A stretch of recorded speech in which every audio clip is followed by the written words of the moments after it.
দিনটা ছিল 1 জানুয়ারি। প্ল্যান ছিল একদম সকাল সকাল উঠে আমরা সবাই মিলে শান্তিনিকেতনের জন্য রওনা দেব।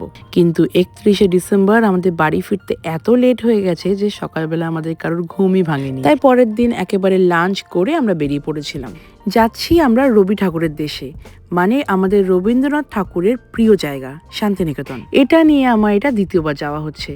একদম ছোটবেলায় একবার গেছিলাম বাবাদের অফিসের পিকনিকে, তারপর বহুবার প্ল্যান হয়েছে আর সেই প্ল্যানগুলো ভেঙেও গেছে।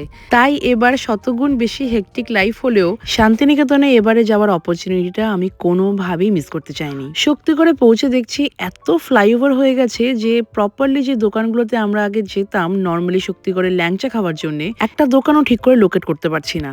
মেবি এটা আমাদেরই দোষ, হয়তো ঠিক করে চেক করলে ঠিকই পেতাম। যেহেতু লাঞ্চ করে বেরিয়েছিলাম তাই জাস্ট বিকেলবেলা একটু চা খেয়ে তারপর আবার আমরা বেরিয়ে পড়লাম। রাস্তায় দেখলাম একটা ট্রাক্টরের উপরে কটা ছেলে দাঁড়িয়ে ঠিক এইভাবে নাচছে।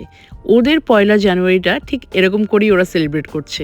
এক একটা মানুষের কাছে এক এক ধরনের সেলিব্রেশনের মিনিং হয়। কেউ কেউ সোলো ট্রিপে যেতে পছন্দ করে, কেউ কেউ ফ্যামিলি নিয়ে ঘুরতে যেতে পছন্দ করে, কেউ বাড়িতে থেকে আড্ডা মারতে পছন্দ করে, বা ফ্রেন্ডসরা মিলে কোথাও চিল করে। তোমরা তোমাদের 1 জানুয়ারি কিরম করে সেলিব্রেট করলে অবশ্যই কিন্তু কমেন্টে জানিও। ফাইনালি আমাদের শান্তিনিকেতনে পৌঁছতে পৌঁছতে একদম সন্ধে হয়ে গেছিল।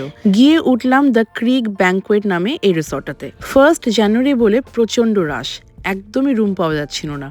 অনেক কষ্ট করে মাত্র 2টো রুম পেয়েছিল দিদি। ওই 2টোর মধ্যেই আমরা সবাই মিলে একসাথে ফিট ইন করবো ঠিক করে নিলাম। চারিদিকটা খুবই সুন্দর, যেরকম লাইটস তেমনি আবার কোনো কোনো জায়গায় অন্ধকার, মানে অল টুগেদার পুরো ব্যাপারটা বড্ড রোমাঞ্চকর। যখন পৌঁছেছিলাম তখন টেম্পারেচারটা মোটামুটি লাগছিল, মানে মনে হচ্ছিল কলকাতায় যেন টেম্পারেচারটা অনেক কম শান্তিনিকেতন থেকে, বাট জানি সেটা কিন্তু একদমই উল্টো হওয়ার কথা। তারপরে আমরা যে যার মতো রুমে সেটেল হয়ে গেলাম। রেনা আর কোকো আমাদের রুমের সামনে যে লনটা আছে সেই লনটা দেখে নিজেদেরকে আর ঘরে আটকে রাখতে পারছিল না, জাস্ট চেঞ্জ করে ফ্রেশ হয়ে বেরিয়ে পড়েছিল। এই লনেরই মাঝে একটা জায়গায় বনফায়ার হয়েছিল। বুঝলাম যে সন্ধ্যেবেলা কিছু একটা চলছিল যেটা আমরা মিস করে গেছি। তারপরে বাচ্চাগুলোকে নিয়ে কিডস রুমে গেলাম। ব্যাস, আমাদের 2 দিন তো পুরো সর্টের, মানে বাচ্চাগুলোকে এখানেই মোস্ট অফ দ্য টাইম কাটাতে বলবো।